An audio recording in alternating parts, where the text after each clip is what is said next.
26 वर्षापूर्वी आलेला लेकरू हा खास लहान मुलांसाठी बनवलेला सिनेमा खूप गाजला होता। नॅशनल अवॉर्ड विनर दिग्दर्शिका श्रावणी देवधर यांनी हा सिनेमा दिग्दर्शित केला होता। सिनेमातील मुख्य कलाकारांबद्दल बोलायचे तर या सिनेमात सचिन खेडेकर, मृणाल कुलकर्णी, समीर धर्माधिकारी, मधुराणी गोखले, उदय सबनीस हे कलाकार मुख्य भूमिकेत पाहायला मिळाले होते। याचबरोबर अनेक बालकलाकारांनी या सिनेमात अभिनय केला होता। सिनेमातील सर्व बालकलाकारांचा अभिनय प्रेक्षकांना विशेष आवडला होता।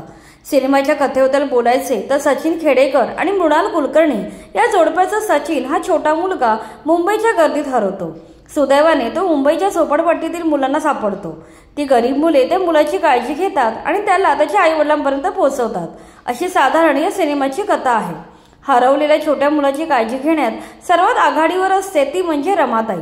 12 वर्षाची रमाताई आईच्या मायेने त्या लहान मुलाची काळजी घेते। तुम्हाला ऐकून आश्चर्य वाटेल की या सिनेमात हरवलेल्या मुलाचे म्हणजे सचिनचे पात्र चक्क एका मुलीने साकारले होते। तन्मयी झणकर नावाच्या मुलीने हे पात्र साकारलं होतं, तर रमाताईची भूमिका तिच्याच मोठ्या बहिणीने म्हणजे सानिया झणकर हिने साकारली होती। सानिया आणि तन्मयी या दोघी सुप्रसिद्ध लेखक आणि चित्रपट निर्माते अजय झणकर यांच्या मुली आहेत।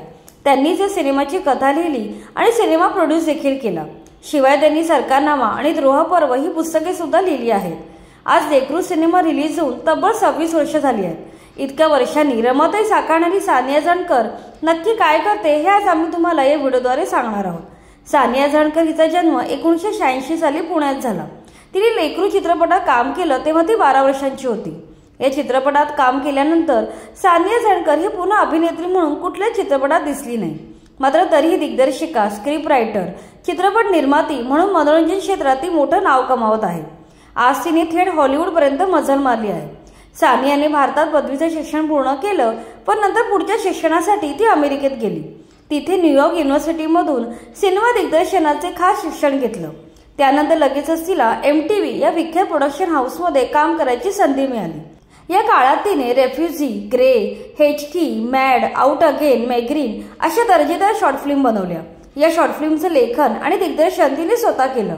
यानंतर तिने काही वर्ष USA स्टुडिओ या सिनेमाशी निगडीत असलेल्या कंपनीत चीफ एडिटर म्हणून काम केलं। कालांतराने तिने आय लव्ह आय क्राय नावाच्या स्वतःच्या प्रोडक्शन हाऊसची स्थापना केली। या बॅनरखाली तिने बटरफ्लाय ऑफ बिल बेकर या आपल्या पहिल्या सिनेमाची निर्मिती केली। या सिनेमाचं लेखन आणि दिग्दर्शनही तिनेच केलं। यानंतर 2015 साली तिने गेट हॅपी हा सिनेमा बनवला। यानंतर तिने बनवलेले happy birthday to me, trauma is a time machine, such a funny life हे सिनेमे देखील विशेष गाजले। यानंतर तिने स्वतःचे लुमिनस स्टुडिओ हे आणखी प्रोडक्शन हाऊस देखील स्थापन केलं आहे।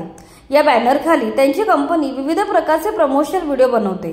मारिया शारापोवा या दिग्गज टेनिस स्टारसाठी तिच्या कंपनीने काम केलं आहे।